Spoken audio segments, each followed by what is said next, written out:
a longing for home. Why life, leadership, and legacy must be built on one name. You can have the title, the office, the corner desk.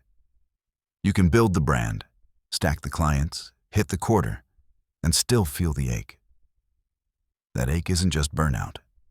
It's not just fatigue or friction or some midlife moment. It's a longing for home, not the kind with drywall and shingles, but the one where your soul is finally aligned, where your purpose isn't scattered across spreadsheets and status meetings, where you're whole. And here's what might surprise you. That longing, it's spiritual. Business is not the final destination. In Zechariah 14:9, we read, "The Lord will be king over the whole earth. On that day, there will be one Lord, his name the only name." This is not some abstract prophecy reserved for the theologians.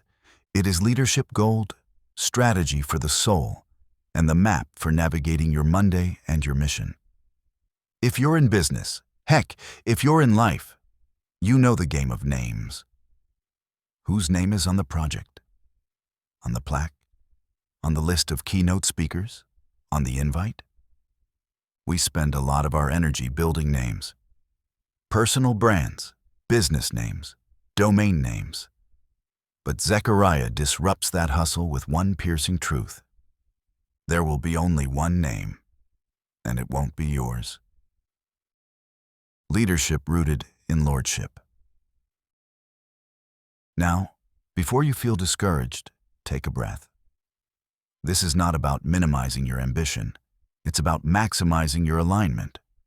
When God says he will be king over all the earth, he's saying something we often forget in the world of business. Leadership is not ownership. You don't own your team. You don't own your talent. You don't even own your own life. Everything you've been given, every opportunity, every skill, every challenge is stewardship. And when the one true king reigns in your heart, your business decisions change.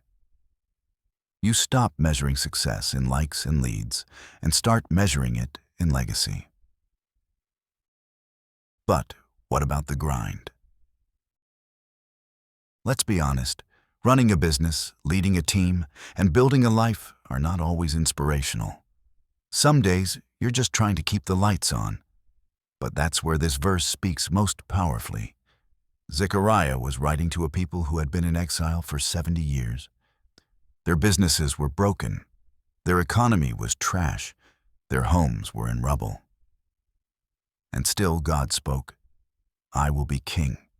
My name will be the only name." He wasn't just promising them better outcomes. He was promising them restored identity. He was giving them a vision bigger than Babylon and stronger than burnout. The modern-day application. This is not ancient history. This is the current reality.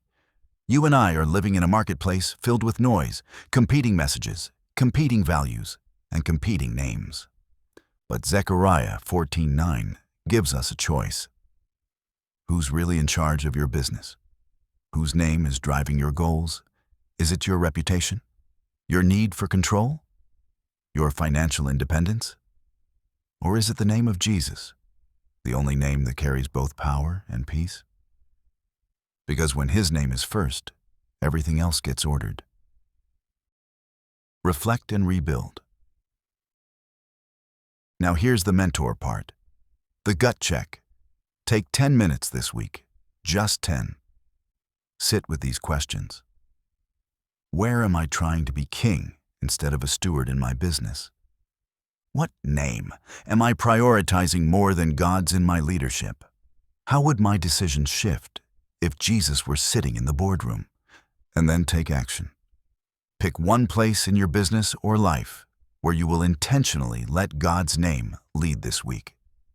Speak his name over your team, goals, or stress. Journal what it feels like to surrender, not give up, but give over. Home isn't far off. let me leave you with this. You are not just building a company or managing a career. You are being formed. And formation happens best when the foundation is unshakable. Zechariah wasn't painting a dream. He was revealing reality. There will be one king, one kingdom, one name. So align your life and business today with what will last forever. Because home, the kind your soul longs for, is not far off. And neither is the king who brings it.